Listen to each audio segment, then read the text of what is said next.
What's up, YouTube? I know it's been a while, but I got everything back together. Transmission is in it. It's happy. I need to do some data logs for my tuner. About to go up to the track. Got everything hooked up. Went and took the passenger side off and got the exhaust leak sort of fixed. Seems to be doing better. Got everything good. Got the catch can drained. Did everything once over. Set my track bars. I normally set them one turn past touching on passenger side and a half a turn on left, so whenever I get in the driver's side it's loaded evenly. Got everything on there. Check this out. Weight reduction life, but the tuner still wants some logs. So I got the passenger seat pulled, got the driver's seat pulled, got just a random tools in case my fuel pump or anything like that dies, which it hasn't, but I just want to make sure. Got everything else like that. So got my jacket, got my helmet. So yeah, I will see y'all up there and get some footage for y'all.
So what's going, YouTube? Just wanted to have a little bit of a continuation of the video. This is aftermath after the track. We did pretty good overall. The first pass of the night actually was my best pass. I raced it was a Porsche 911 all-wheel drive twin turbo. So I had plenty of time to cool off, but my IATs were still pretty high. We'll go ahead and start out by showing you what we had with the last time. So this is the second time out the track with the twins, the On3 Twins, right? So this was my best pass last time before I destroyed the rear end. This was just on the foot brake, so you can see the 60 foot was pretty bad. It was a 1.8 60 foot. This was about 14 pounds of boost, and I still ran a 10.7 at 130. I think the DA that night was around 2,000. Maybe a little lower. It wasn't very cool that night, and probably about 65, 70 degrees, but still it gave me a starting point. And then continuing on to last night or Friday night. So the DA at the time was 1508. The race rate was 4740, which was a little bit heavier than normal, but you know, it's still pretty light. The Porsche was in the left lane, I was in the right lane. This was just leaving off of the foot brake. I was able to stall it up to about 2,500, and it left on no boost, but you know, so you could see the 60 foot was just a 179 60 foot. It did pretty good to the 8. It did a 6.9 to the 8, so that's decent, and 107 is good. I believe I was making right at 15 pounds this pass. So it went 134.46, and the other guy nosed me out on the big end and everything like that, but still a pretty good run. And then after this was when all the issues started happening. So I decided to put it on the trans brake and get the two-step going and everything like that. So I set it at 2900 on the trans brake, and about, I guess about 2 pounds of boost is where I was leaving at.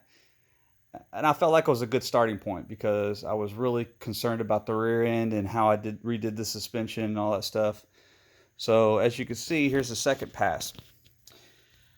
The second pass was a 10.9 at 131, and I'll break down the pass. So I left on about 2 pounds of boost, and as you can see, it hooked pretty decent. 161, 60 foot.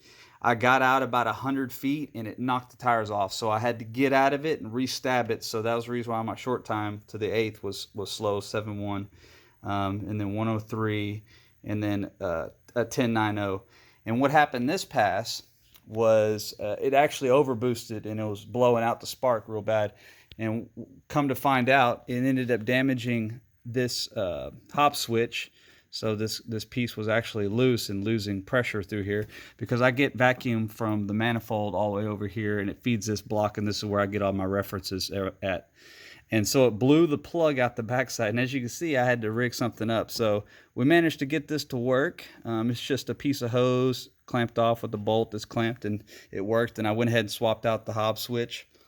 So that's done.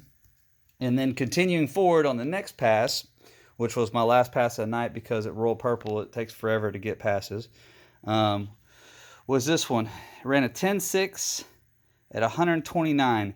And this is where my boost controller is having issues. Right after this run, I noticed that my line right here, which is my reference for the Mac valve to get boost pressure, so that's for it to engage. So it was basically running on whatever the wastegate springs were, which is 11 psi.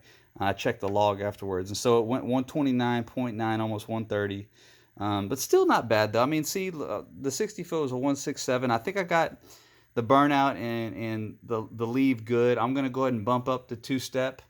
It's only set at 2,900 RPMs right now. I'm going to bump it up a little more. I think it could take more out of the hole for sure, and try to get that 60-foot short time down.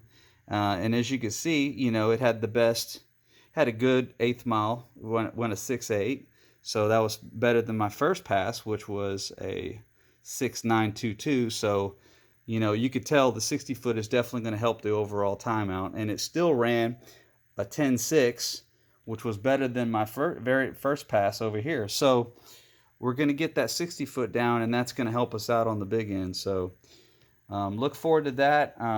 You know, the truck is for sale. I'd like to go with the Gen 3. I still have a lot of emotional attachment to this truck. I put a lot of blood, sweat, and tears into it, and I really hate to see it go, but everybody with the 10R80s and the Gen 3s are just making it look easy right now, and you know, with good reason, because 12.5 to 1 compression and direct injection, it's hard to beat that. So I'm still trying to hold it down right now. I don't think I'm going to run it again until the fall, until we get some good weather. Just to try to save it, and you know, like it sits in the garage 90% of the time, guys. So I just putt around in it every now and then. But yeah, that's what we got, and I'm overall happy with everything. You know, I drove back under my own power. I drove out there with the intention of potentially turning it up and maybe breaking something. I mean, that's how I got to look at it, but I didn't. Everything drove back on its own power. Transmission's doing great, shifting good. Ken's going to look over the logs and see if we got any more room to grow. So I guess I'll just leave it with that, guys. Hope y'all enjoyed the video. Hopefully I'll get some more content out to y'all. I just try to make it quality over quantity right now. So anyways, y'all take care.